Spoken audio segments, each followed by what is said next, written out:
We are now going to go ahead and get a quick update from one of our very own reporters who joins us here on the desk, Ms. Zori Jones, and we're going to kind of break down a little bit of the news that came in to our newsroom, a little bit more about the horse tragedy, and I believe it was lightning, isn't that right, Zori? Yes, so yesterday during the storm, unfortunately, 5 horses were tragically electric from the lightning electrocuted. So was the tree, and so 5 of them were under the tree and died. A couple of them were actually being adopted out. One Freya, and then 2 of them, Thelma and Louise, were in the process of as well. Oh So my goodness. yeah. Well, with that being said, obviously weather kind of comes and goes in the springtime, and we never really know when that's going to happen. Yesterday, Katie talked a little bit more, Chief Meteorologist Katie Vossler, she talked a little bit more about, these storms that were coming through. And that first line, do you expect that first line hit them? And it was pretty obviously heavy. Yes, so when I was speaking to actually Lisa Smith, she said that her husband was in the house and heard a really big boom and looked out the window and he saw the horses laying down and he was like, well, are they like taking a nap? He was really unsure, but all 5 of them just laying there. So that's when it actually occurred. All right. Well, who did you get the chance to speak to today? Yes, so I spoke with Lisa Smith, who's actually the president and the founder of the ranch that I was at. It's Hooker Ranch Equine Refuge. It's in Winnsboro. All right. Well, let's go ahead and take a listen. And can you tell us a little bit about the refuge, what you guys do? How long have y'all been in here? So Hooker Ranch Equine Refuge was started in 2022. We rescue, rehab, rehome, and sanctuary at-risk and critical equines. So horses, donkeys, mules, and haven't had a zebra yet, but zebras as well. Anything equine. We're a 501c3 nonprofit, and we are completely donation funded. And how important is it to have a location right here in East Texas for this? This has been a very, very important location. We not just service East Texas, but we also assist all of Texas and the surrounding states. And we've even gone as far as North Carolina, Arizona to assist other rescues. Awesome. And I know that unfortunately we're here today. I wish it was for other circumstances, but can you tell us about what happened yesterday? Yeah, yesterday was a typical day, other than the fact that I was in Arlington doing some animal control training. And we had a really bad storm yesterday. I just came home and we heard a loud boom and a crack, and we're like, wow, that was a really close lightning or thunder strike. Didn't really think anything about it. And unfortunately, when we went and looked outside, we saw that we had multiple horses that had been struck by lightning. And the horses, I know that it was 5 of them. Can you talk about?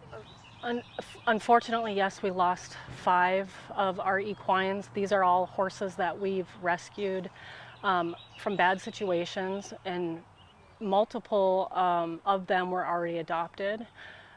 We had Thelma and Louise, which were 2 Belgian horses that came out of hard use. They were retired and they were up for adoption. They were ready to be adopted. A horse named Freya, who a young girl had adopted. Fortunately, I had to call her family and break the news to her. She was really excited about bringing that horse home. And then 2 standard-bred horses that we had rescued out of the slaughter pipeline in conjunction with the Standard-Bred Rescue Foundation. Those horses were healthy and were just posted up for adoption a week or 2 ago.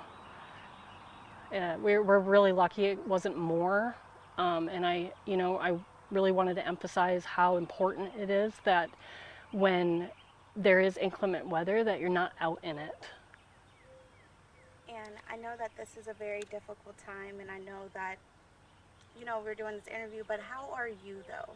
Because I know that the attachment is way more than I could even describe, and you can even give in this short matter of time of an interview. It's really sad. Every animal that comes into our care, we do get attached to.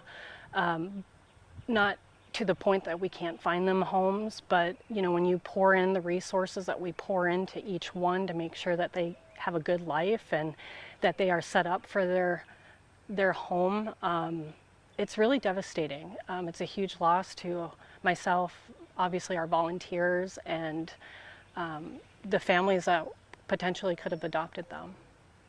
And I know that we're speaking to you today, but I know that is impacting families, volunteers. Can you talk a little bit about how that process was to them hearing the news, the volunteers? Oh, they were really upset. Two of the volunteers that have been really impacted by this came out today. They, you know, wanted to do whatever they could to help, even though it's such a grave situation. One wrote me a nice little poem, and you know, wanted to make sure I was okay, and I'm all right. I have the ability to work through something like this. I'm pretty resilient, but you know, it's difficult, especially when we pour so much into each one of these animals to make sure that they're set up to go to a good home. And I know that you said that you were receiving the support from the volunteers, but how can other people help and support as well? Yeah, absolutely. We were really fortunate. We do not have a large tractor here, large enough to pick up an equine. It's something that we've been working for the last 2 years to try and get, but we had a close neighbor, a friend of mine who has a large tractor. She pitched in for us to use for the day. We had some equipment here that we could use. With us being a small rescue on only 20 acres, we have to take these deceased equines off property to prevent the spread of disease and for the safety of our volunteers and for us. So we were able to get them loaded today and ready for burial on another site, and we're grateful for the help that we've had with that. The best way people can help the rescue is financial donations, and they can do that through our website, hookerranch.org. Those are all tax deductible, as we are a 501c3 nonprofit. They can volunteer their time, which is really important to us since we have no paid staffing. We've never had paid staffing here. It's all been volunteer based, including myself and the board. We always need donations of food and anything fencing wise for the horses. And other ways that people can help is that they can do free leasing of their property for us to keep their horses on, or donate land for us to use. Just different things that can help us with them. And for the volunteers, that people who are listening, like, oh, I want to volunteer at the same website that they can go into, is there a link Yes, for that? yes, they can actually give us a call at the ranch number, which is 903-335-5390, and they can email us as well. All that information is on our website at hookerranch.org, and we will reach out back to them and get them set up with a schedule when they can come out. And how many right now, at this time, how many horses do you have? So I get that question a lot, and it does vary day to day. We have a revolving door of around 100 equines, and that means they are actively coming in and getting adopted out. We are an open door shelter, and that means that we do not care if the horse is old, if it's young, if it's untrained, if it's wild or feral. We take all equines and help keep them out of bad situations.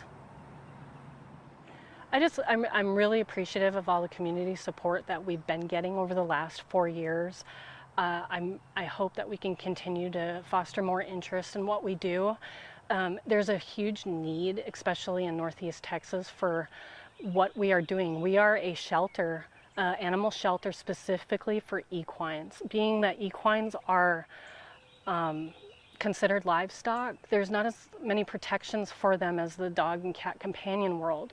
There's no publicly funded shelters, being, municipality funded shelters specifically for horses. They're considered livestock, and oftentimes they get dumped into the auction system, and and in turn end up getting slaughtered in Mexico. And we are trying to prevent that from happening by intercepting these horses before they end up onto that track. So it's really important that people believe in what we do and continue to support what we do, and we're so grateful for those that have.